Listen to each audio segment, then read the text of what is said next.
মাত্ৰ 15টা দিনৰ ভিতৰত আৰম্ভ বা সমাপ্ত হ'ব। ইয়াৰ আগতে আমি ৰাজ্যত আৰু এবাৰ বিকাশৰ যাত্ৰা কৰিছিলোঁ।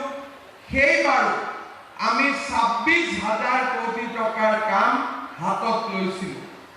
মোৰ বিশ্বাস যে আমি যেতিয়া তৃতীয়টো বিকাশ যাত্ৰা কৰিম তেতিয়ালৈকে আমি কৰা কামৰ মূল্যৰ পৰিমাণ 1 লাখ কোটি টকা চুবগৈ, তাক মই বিশ্বাস কৰোঁ। শ্ৰদ্ধা ৰাইজ, প্ৰধান বৰুৱা ডাঙৰীয়া আৰু মানৱ ডেকা ডাঙৰীয়াই তেওঁলোকৰ ভাষণত লখিমপুৰৰ পৰিৱেশ আৰু বৰ্তমানৰ বিকাশৰ যাত্ৰাৰ বিষয়ে উল্লেখ কৰিছে। আজি আমি লখিমপুৰত এটা আটক ধুনীয়া কনভেনশ্যন চেণ্টাৰ উদ্বোধন কৰিছোঁ, য'ত নেকি সকলো পৰ্যায়ৰ সভা ইয়াতে হ'ব পাৰিব। ইয়াৰ লগে লগে ৰঙানদীত এটা আমি কোল্ড ষ্টৰেজৰ শুভ উদ্বোধন কৰিছোঁ। ঢকুৱাখানা আৰু লখিমপুৰত দুটাকৈ চাৰ্কিট হাউচৰ শুভ উদ্বোধন হৈছে। গান্ধী উদ্যানৰ শুভ উদ্বোধন হৈছে আৰু ঢকুৱাখানাত আন এটা সাংস্কৃতিক প্ৰেক্ষাগৃহৰ শুভ উদ্বোধন হৈছে।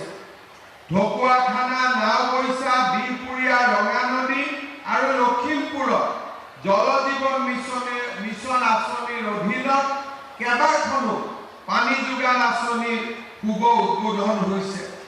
ব্ৰহ্মপুত্ৰৰ ওপৰত 49 কোটি টকা দি 49 crores টকা ব্যয়েৰে নিৰ্মাণ কৰা টেকেলি ফুটাৰ পৰা লুটাচুৰলৈ মথাউৰিৰ ওপৰত নিৰ্মাণ কৰা পকী পথৰো আজি শুভ উদ্বোধন হৈছে।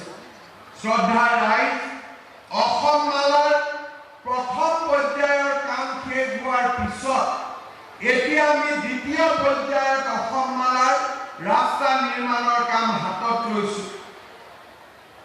গোবৰি চাৰিআলি চাংমাইৰ পৰা ডিজু পথাৰলৈ এই সমস্ত পথছোৱা আমি অসম মালা আঁচনিৰ অধীনত নিৰ্মাণ কৰিব খুজিছোঁ আৰু 45 কোটি টকা ইয়াত আমি ব্যয় কৰাৰ বাবে সিদ্ধান্ত লৈছোঁ।